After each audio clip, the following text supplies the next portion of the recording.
Watch this.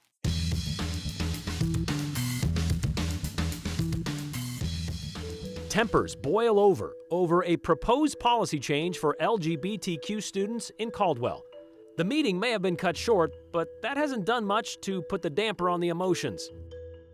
The policy at the center of this controversial meeting isn't really something new. In fact, it's been in play around the Gem State for years.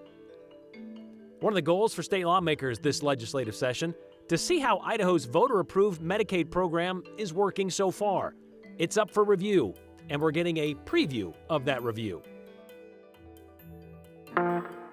We pay your guys' wage. We voted for you. We can vote you out. Amen. Unfortunately, after several warnings from the board chair, We can stop this meeting. I've already asked you folks.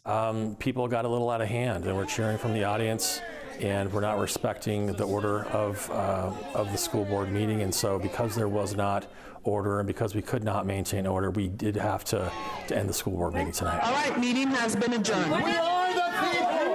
We are the people! Do your job! Do your job, you cowards! That's the only reason. Because your son is trans. You shouldn't be around children. You shouldn't be around children. The Caldwell School Board and the Caldwell School District believe in democracy, and we believe in communicating respectfully.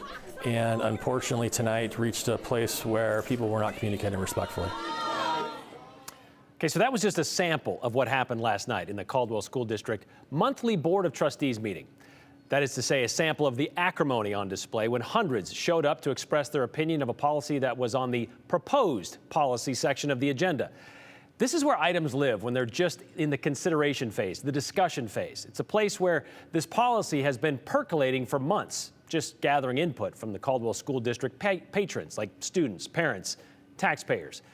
It addresses gender identity and sexual orientation within the district. A couple of changes have to do with the use of school facilities like locker rooms and bathrooms, or even overnight school trips, based on the gender identity they express at school. There's also a section in there that deals with confidentiality, that says when contacting the parent, guardian of a transgender student, school personnel should use the student's legal name and the pronoun corresponding to the student's gender assigned at birth, unless determined by a previously developed plan. And a lot of those there to protest the policy last night, they see this part as a deception on the part of the school personnel, the sort of hiding of a secret life if a student feels safe enough to be who they are at school, among friends, but not at home. And if you're wondering what that might feel like for someone to not feel safe about who they are when it comes to sexual and gender orientation, here's how one of the hundreds lined up outside who couldn't get in the room summed up why they were there. Gender affirming would mean affirming their gender, when in fact it's affirming their confusion. And so anything that affirms the confusion of a child, we are against. We want to preserve the children, the innocence and the integrity, and those who are confused, our heart is to help them and bring them back to a healthy mindset. That is a pastor from a church in Star. The Board of Trustees Vice Chair told us last night the reason this policy 3281 is being considered is the district was having issues at the secondary schools with how to deal with the LGBTQ plus community, and they decided to take a look at the recommendations of their policy committee, and they wanted to be transparent about it. So a lot of people decided to show up last night to express their concerns. So many, they were lined up outside to get in and speak, but they couldn't. No room in the boardroom, and public testimony was limited to just 1 hour. Well, they didn't even get to that point. They didn't even last an hour, because about 40 minutes into that testimony, it was State Senator Chris Trakel's turn at the podium. Senator Trakel from Caldwell, who was just at the State House earlier Monday for the first day of his first legislative session, decided to attend last night's Board of Trustees meeting. Senator Trakel says he has kids in the school district, but last night he wasn't there as a parent. He was there in his official position as a state senator. You, under Idaho law, are required to maintain the morals and health of all the students. How can you do that when, like that little girl came up here and said, and you allow a male to use a female bathroom? You're going to put all of their moral health and safety at risk. And like I told you before, you will face litigation. So before you waste taxpayer money Before you put a kid in harm's way, you better throw this policy out and not even consider. I've got the floor. Ms. Pacino, will you please listen to me?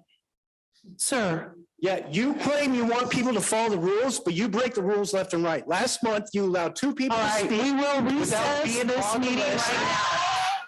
I'm sorry, we have asked, you absolutely know the protocol. You're not following protocol yourself.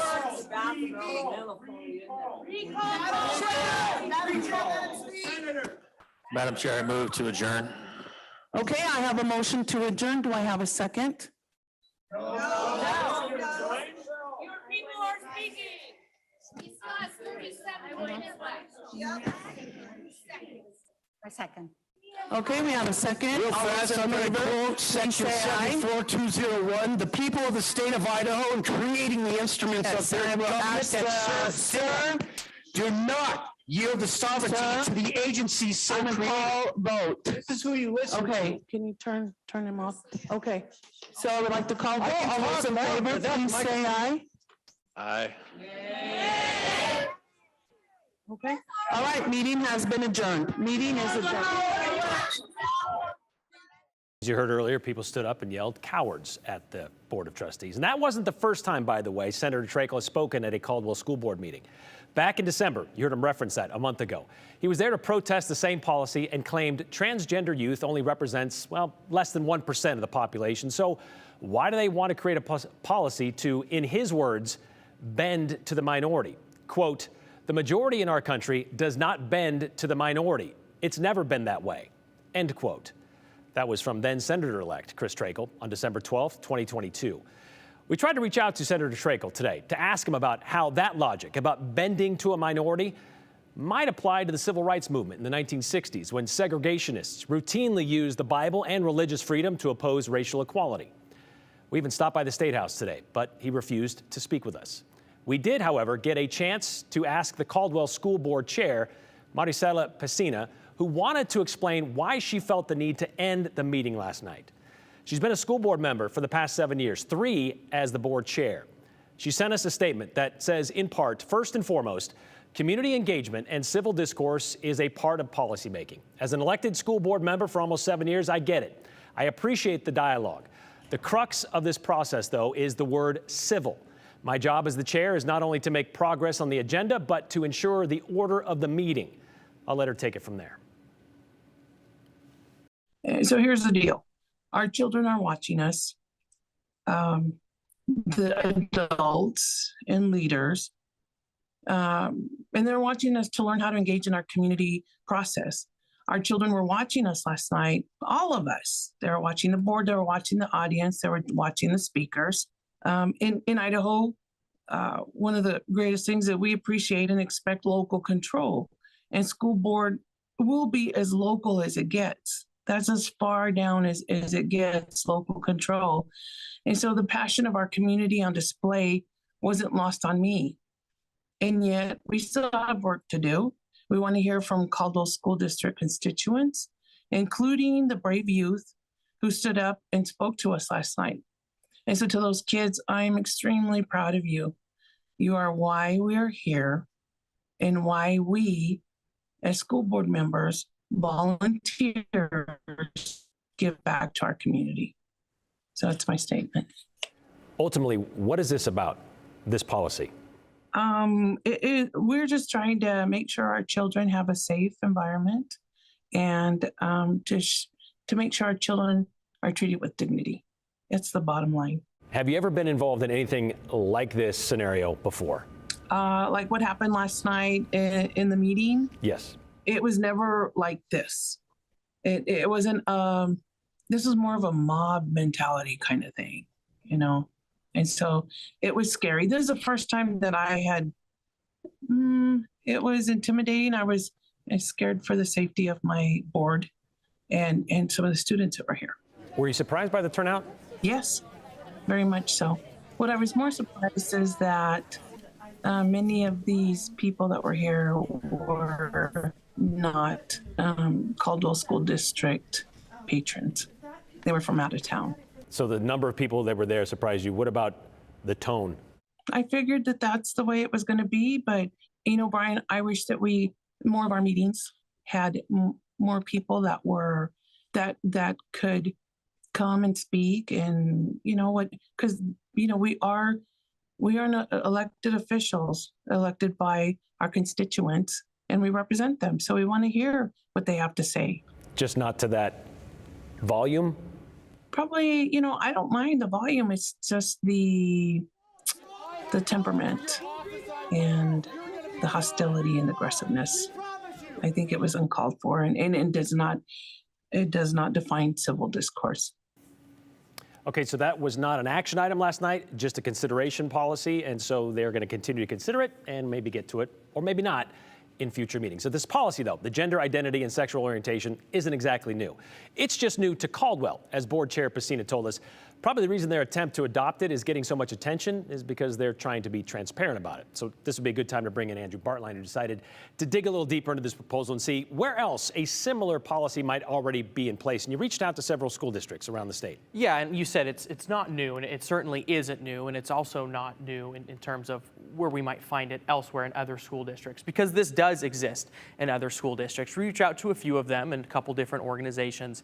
So it's called 3281 to be exact. That's the name of the policy. And you can find this similar policy that Caldwell talked about almost word for word in other Idaho school districts. That includes Bonneville County, Teton County, and a similar policy we found in Blaine County as well. For the sake of breaking it down, we'll focus on 3281. Here's the scope right now. It boils down to a couple bullet points. A student can use a bathroom, locker room, or facility that reflects their own gender identity. School activities and sports just follows IHSAA guidelines. Nothing changes there. Accommodations are made for overnight school trips. Official school documentation reflects their legal name. Students must follow dress code. Same-sex couples will not be treated differently at school or school dances. And staff is to call students by their preferred name and pronouns at school, but staff will use the legal name and sex when speaking with parents unless previously determined otherwise. The policy outlined in this document garnered a large response, as Brian has touched on earlier. How is the majority of the girls in the restroom or the locker room, how are they going to feel? Are they going to feel like they're in a safe environment when they encounter someone exposing themselves that does not look like a girl? So this is a government-sponsored religion that is being imposed in the classroom. Even if it's not said directly to my son, if it is said in his presence, you are teaching him something that is the opposite of my family's religious beliefs. It really bothers me that here they can come up with all this junk. We're to teach the children, period. Reading, writing, arithmetic, science, government. That's what you're supposed to be doing. We don't have time for this other foolishness. Ironically, the government, a topic she says we ought to be teaching in school, does have time for this, quote, foolishness. And we know that because these gender identity policies cite Title IX in their footnotes. If you're not familiar, Title IX says it's against the law to discriminate based on sex in any education program that receives public dollars. The Idaho School Boards Association says lawyers are needed to write these type of policies. And we got in touch with the Blaine County School District, who has had an extremely similar policy since 2016. It's not the same language, but it touches on pretty much every bullet point. Their superintendent, Jim Foudy, told me over the phone that their district has had no problems at all since 2016 with their policy. Like, not even a single one. He says the policy is in place to align with federal law, and the district has 3,400 kids. He says it's rare to have a student where this policy needs to be discussed, but it does happen. And when they go through this process, they've had 0 reported instances of somebody abusing this policy, making others uncomfortable through that abusive policy. And the Idaho School Boards Association tells us that they have seen 0 reports of abuse of this policy themselves, as they have worked with school boards to set up a similar policy that they would like to implement. They just haven't seen that happen once. It's amazing. Yeah, no problems at all since 2016. By the way, so hundreds showed up last night at the Caldwell School Board meeting to oppose this policy. The West Ada School District Board of Trustees held their meeting last night, too. On their agenda, a $2.3 million increase in their transportation budget to actually help kids get to school safely. And by the looks of the video, a handful of people showed up to that.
Medicare expansion has been in Idaho for the past 5 years. The voter-approved measure is now in its review year. By law, the legislature is going to take a look at the program and see how it's performing.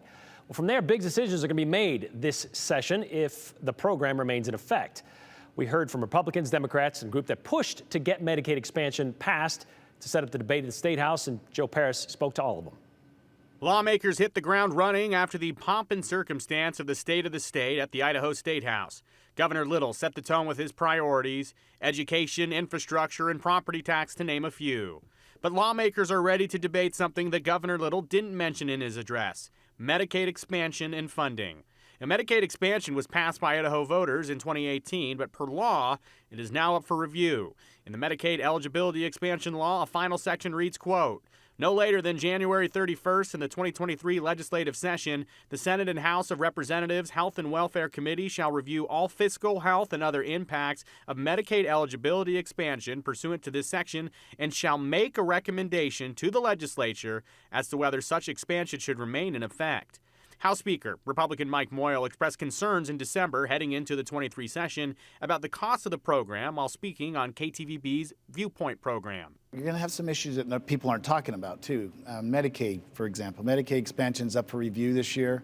Medicaid surpassed public education school funding last year. We've got to get our hands around that, and so I'm hoping we can do some things there to stop that from breaking the state, basically. Setting up debate for the year, Speaker Moyle was asked about the review process at the State House. I wish I knew. I don't know yet. But I do know that we get to look at it from top to bottom. And I do think that that was put in the law for a good reason because, you know, it sounded really good when it got here. And it hasn't really performed on what we were sold. You know, the voters were told it was going to do certain things that it didn't do. So hopefully when they look at that, they can see where the variance was, what caused the variance, if there's a way to fix the variance. You see that the health insurance exchange, for example, is going broke. All those people that would, some of which would like to stay on the exchange, are actually being forced into Medicaid. So maybe there's a way we can get some of those waivers and change some of that and push them back on to the private sector, which would be good for all of us. But ultimately, we've got to get the costs under control, because if they keep skyrocketing like they are, we're all in trouble. I would hate to have to start cutting budgets and raising taxes for Medicaid expansion at the expense of our schools and everything else that the government provides for the citizens. Idaho Democrats responded minutes later. Senate Minority Leader, Democrat Melissa Wintrow, shared this thought. Representative Moyle speaking about that. Medicaid has been a wonderful investment in our state, and it has kept thousands of people healthy and on health insurance. And thank God we had Medicaid expansion when we did, especially during this pandemic. And we will not want to strip anyone of their health care, especially in this economy. And so I hope to see that we renew that Medicaid. It has been a huge investment in our state. It has benefited all our population. And we need, as we know, health care, which is the foundation of any healthy community. Over 60% of Idaho voters approved of the program, and that's because they understood how badly the program was needed for the people of Idaho. Luke Mayville is co-founder of Reclaim Idaho, the organization that pushed for and succeeded in getting Medicaid expansion approved by voters in 2018. While Medicaid costs have gone up since the program started, Mayville says it's important to look at the funding share of that between Idaho and the federal government. This is one of the most fiscally responsible programs imaginable. When Idaho legislators keep saying that the budget is out of control, they are misleading the public, because the truth is 90% of the program is covered by new federal dollars coming into the state. And these legislators will mention that the program is costing $58 million, but they won't mention that that's only about 1% of the state budget. And they also always neglect to mention the savings that the program is generating. Still, some lawmakers say that growing costs could compromise spending in other areas, regardless of federal funding. Lawmakers will take the battle up in the coming days and weeks. So it'll be interesting to see what this review process looks like. Again, as you heard Speaker Moyle mention, we're not exactly sure what that looks like right now. But Brian, the Health and Welfare Committees, they'll be looking at the numbers and they'll be looking at a lot of factors. We've also heard from some Idahoans that say we don't care if it's coming from federal tax dollars or state tax dollars. We don't like the way this is going. We've also heard from other Idahoans that literally have said this program has saved my life. So it'll be interesting to see when the numbers are crunched and we really get it all in front of a committee, and we'll be able to watch that play out in public. The number is probably most important to a lot of people. How many voted for it back in 2018? Yeah, 60% of voters. Thanks, Joe. We'll be right back.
All right, a lot to get to in your comments. Let's get right to them. This one from Samantha Robles. She says, as someone who has Medicaid, it saved my husband's life. I truly hope these legislators look at lives saved and not just money they can keep in their own pockets. That message was cut off there. Best predictor of future behavior is past behavior. We have a long history of attempting to legislate morality, and every example here in the U.S. and worldwide has been disastrously unsuccessful. I'm against morality policing here and everywhere, says Tracy and Eagle. Some of the attendees at last night's Caldwell School Board meeting believe they can win through intimidation. The insurrection at our Capitol proved them wrong. Thank God for those like Maricela Piscina, who continue to fight for civil discourse and the rule of law, says David in Boise. Caldwell's board chairwoman speaks with experience and transparency. I feel for her. This is necessary policy, and these boards are there to lead, like those during segregation. Let them lead, says MB in Eagle. So a lot of comments about the school board meeting from last night. Probably none more poignant than this one, though, because we've been hearing a lot about this the last 2 or 3 years. I don't know why any reasonable person would ever volunteer to be on a school board today, says Rod. It's because I like the kids. They want to do things for your people. We'll see you tomorrow.